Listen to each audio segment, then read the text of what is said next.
Hi friends, నేను మీ భీమరాజు మాట్లాడుతున్నా. ఏం లేదు ఫ్రెండ్స్, ఈరోజు అయితే బయట వరకు అయితే కాయలు కొట్టేయడానికి వెళ్తాను అనమాట. నాతో పాటు అయితే ఇద్దరిని తోడుకొని పోతాను. మీకు డౌట్ రావచ్చు ఎందుకని.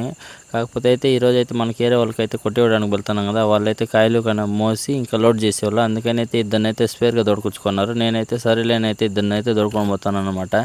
మొత్తానికైతే ఈరోజు అయితే చిన్న మానలే అనమాట, పెద్ద మానలు అయితే కాదు. కాకపోతే అయితే చిన్న మానలు అయితే కింద నింటిని కొట్టచ్చు. కాకపోతే ఇంకొంచెం హైట్ ఉంటే బాగుంటుంది అనిపిస్తూ ఉంది. కాకపోతే మధ్యలో అయితే నేనే నిచ్చెన అయితే రెడీ చేసుకున్నాను అనమాట. నిచ్చెనతో సాయంతో అయితే నిచ్చెన మీద కొంచెం ఎక్కి అక్కడ నిండిన కాయలు అయితే కొట్టేయచ్చు అనమాట.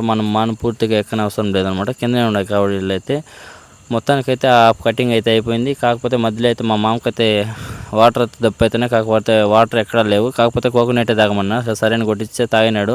మొత్తానికైతే చూడండి కాయలు అయితే చేర్చినామన్నమాట. ఈరోజు 1000 కాయ కొట్టినాము, అన్నీ ఒక తాగు చేర్చేసినాము. ఇంక ఫైనల్గా అయితే మేమైతే ఇంటికి అయితే బయలుదేరినాము. మధ్యలో అయితే ఇంక భోజనం అయితే తినాలనుకున్నాం. మళ్ళీ భోజనం చేసుకొని అయితే ఇంక పదామనుకుంటే సరేలే భోజనం అయితే చెప్తే భోజనం లేదు. కుష్క అయితే 3 చెప్పినాం, తినేసి ఇంక బయలుదేరినాం. మధ్యలో అయితే దొడ్లో డైరీ అయితే వచ్చింది. ఇంకా అక్కడ కూడా నిలిపినాం, స్టాప్ అయినమాట. ఎండ కదా, అందుకని అయితే 3 ఐస్ క్రీమ్ తీసుకొని ముగ్గురు అయితే తిన్నాము. నేనైతే ఇంటికి కూడా ఒకటైతే పార్సల్ తీసుకున్నాను అనమాట. సర్లే స్పీడ్గా ఉంది, ఇంటికి కూడా ఒకటి పట్టుకున్నామని అయితే ఇంటికి ఒకటి తీసుకున్నాను. ఇంక మొత్తానికైతే తినేసి ఇంక ఇంటికి అయితే జర్నీ స్టార్ట్ చేసినాం. బాయ్ ఫ్రెండ్స్, నా వీడియోస్కి లైక్ చేయండి. బాయ్.